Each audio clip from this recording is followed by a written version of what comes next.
था माँ, जिसके विचार से ही आपके मुख पर इतनी पीड़ा झलक आई? पुत्र, परशुराम जी के माता पिता के साथ एक अत्यंत दुर्भाग्यपूर्ण घटना घटी। जब ऋषिवर द्वारा अपने पुत्रों की परीक्षा लेने के कुछ वर्षों बाद अहंकारी राजा कार्तिवीर्य अर्जुन ने अचानक ऋषि जमदग्नि के आश्रम पहुंचकर अपनी संपूर्ण सेना के लिए भोजन की अनुचित मांग की, किंतु अपने द्वार पर आए अतिथि के रूप में उन्हें स्वीकार कर ऋषिवर और देवी रेणुका ने उनका स्वागत किया एवं उनकी पूरी सेना को भरपेट भोजन भी कराया। उत्तम, अति उत्तम। आइए राजन, आइए।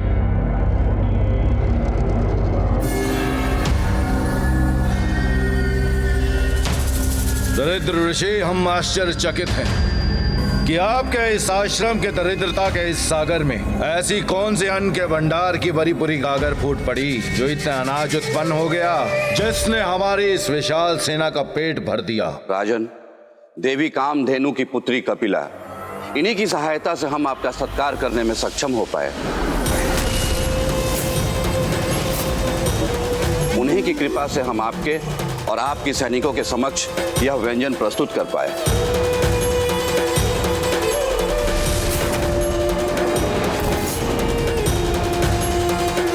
अद्भुत, जो इतनी विपन्नता में भी संपन्नता उत्पन्न कर दे।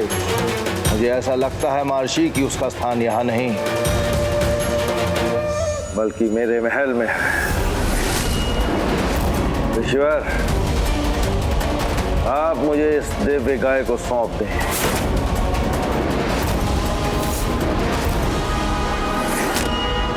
नहीं महाराज, ये संभव नहीं। यह अनुरोध नहीं था मेरा ऋषिवर, आदेश था मेरा। आप मेरी प्रजा हो और प्रजा की संपत्ति पर राजा का अधिकार होता है। मेरे मार्ग से हट जाइए ऋषिवर, और इस दिव्य गाय को मुझे अपने साथ ले जाने दे। मैं इसे अपने साथ ले जाकर भोग विलास की वस्तुएं प्राप्त करूंगा। नहीं राजन, प्राण त्याग दूंगा, किंतु दुखियारे और असहाय जीवों की सहायता के लिए स्वयं इंद्रदेव से उपहार स्वरूप प्राप्त देवी कपिला को आप जैसे दुष्ट राजा को कभी नहीं ले जाने दूंगा।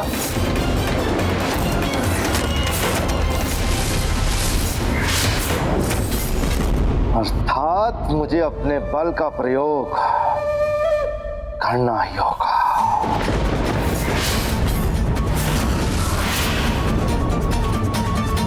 रद्द कर दो इन सब का और इनके इस आश्रम को नष्ट कर दो। नहीं राजन, नहीं, ऐसा अधर्म ना कीजिए, मत करिए ऐसा अधर्म। रेणुका,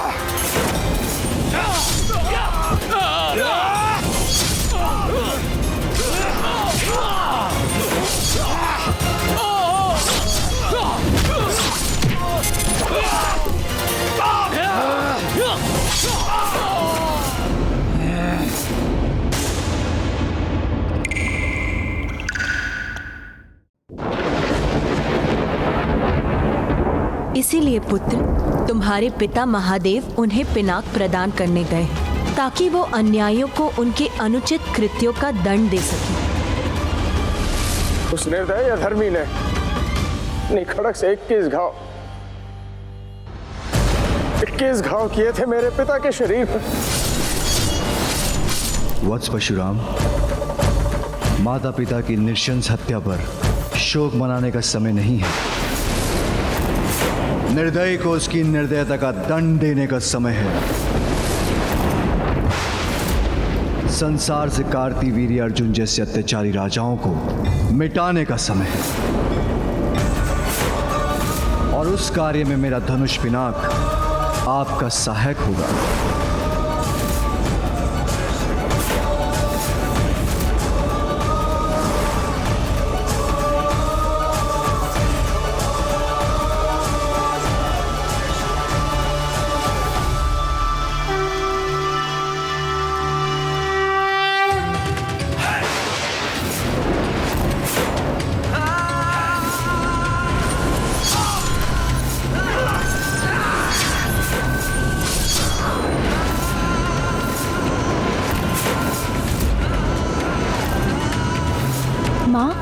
परशुराम जी क्या करेंगे?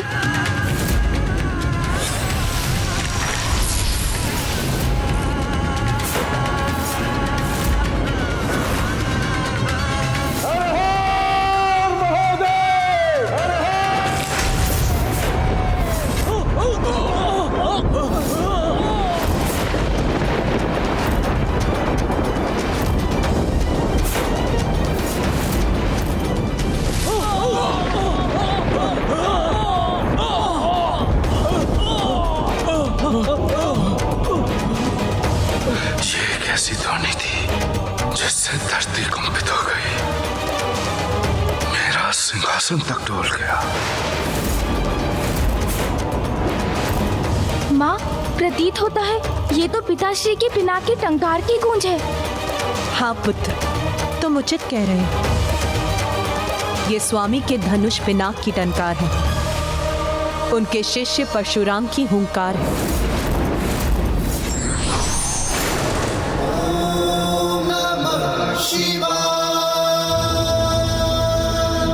हाँ पुत्र, उन राजाओं के विरुद्ध जो अपनी शक्ति का दुरुपयोग करते हैं, क्योंकि अब धर्म की शक्ति परशुराम का रूप लेकर उन अधर्मी राजाओं का सर्वनाश करेगी।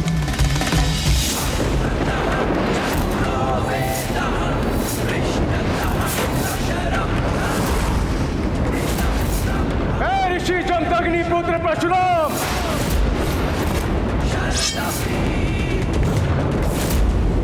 यह प्रतिज्ञा लेता हूँ कि अपने परिवार के सहार का प्रतिशोध उन अन्याय राजाओं के अहंकार को इस संसार से उतनी बार मिटा के लूंगा जितने आघात मेरे पिता के शरीर पर हुए थे।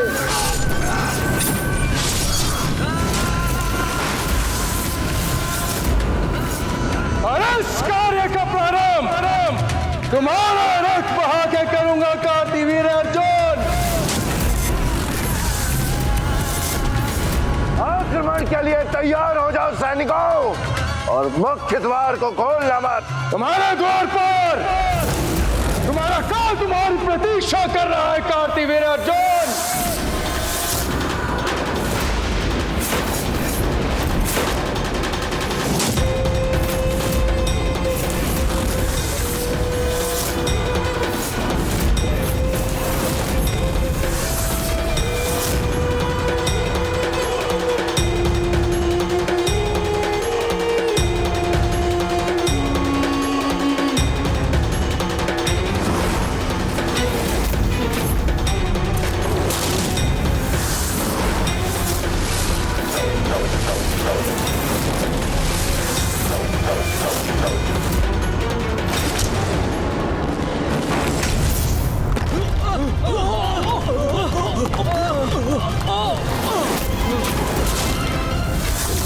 देख के रहे हो सैनिकों, आक्रमण करो इस शत्रु पर और समाप्त कर दो इसे।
भले ही मेरे सैनिकों का वध कर दिया, परंतु तुम भूल रहे हो कि मेरे पास शस्त्र सज्जित शस्त्र बुझाए हैं।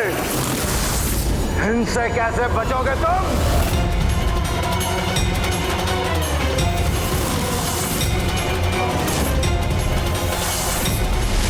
तुम्हारी सहस्त्र भुजाएं भी तुम्हारी सेना के समान शीघ्र ही तुम्हारा साथ छोड़ देंगे कार्तिवीर्य अर्जुन।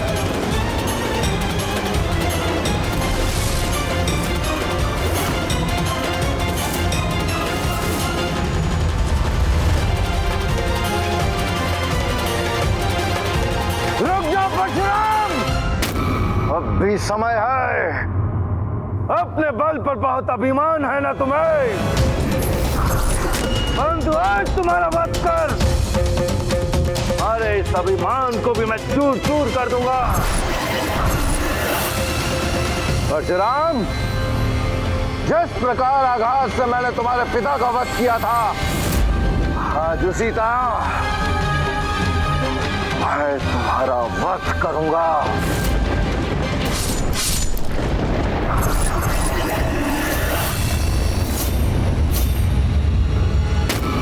आओ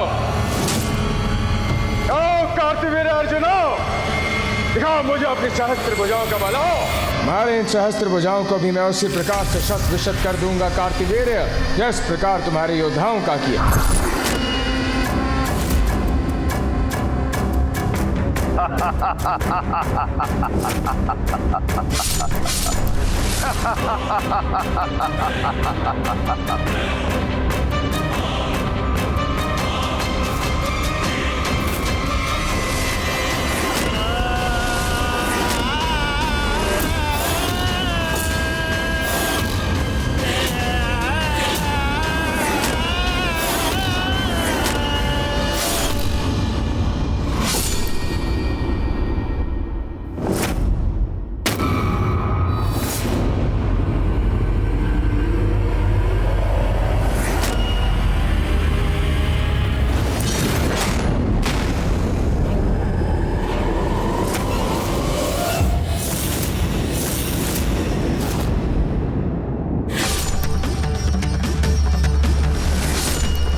प्रतिशोध हेतु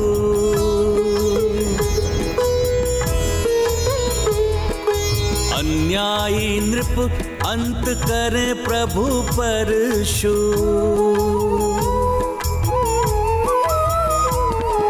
सहस्त्र बाहु अर्जुन को भगवन संहारे, पश्चात चतुर्भुज अवतार धारे।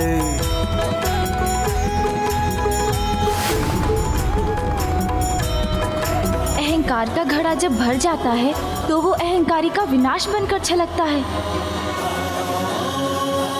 कदाचित परशुराम जी द्वारा कार्तिवीर्य अर्जुन के सर्वनाश के साथ संसार में दुष्टों का संहार प्रारंभ हो गया है, किंतु इसके साथ ही परशुराम जी द्वारा उन सभी को न्याय भी मिलेगा जिनके साथ अनुचित और अन्याय हुआ है।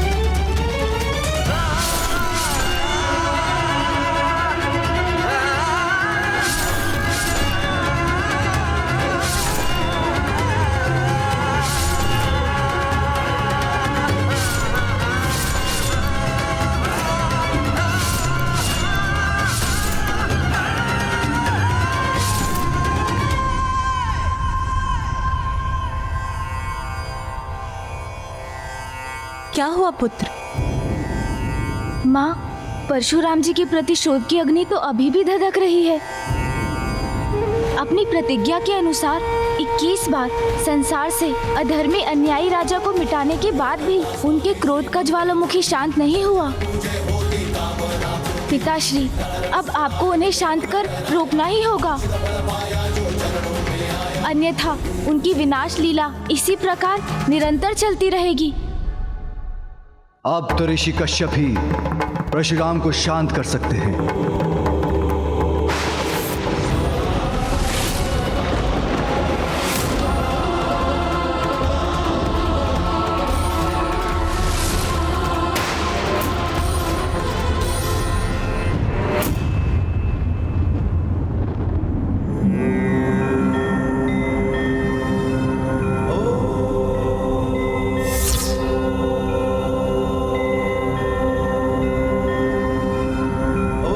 ऋषिवर कश्यप प्रणाम।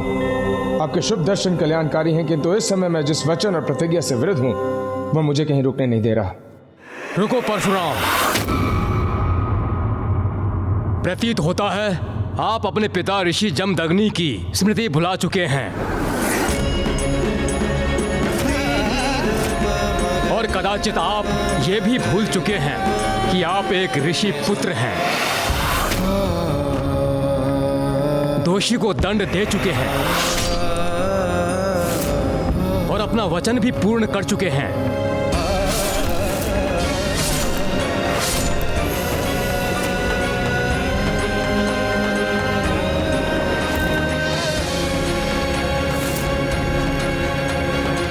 आपका प्रतिशोध तो कभी का पूर्ण हो चुका है और अब क्रोध के आवेश में सभी सीमाएं लांघ चुके हैं आप। क्या यही ऋषि धर्म है? क्या यह हिंसा की अधिकता ऋषि जमदग्नि के पुत्र को शोभा देती है परशुराम?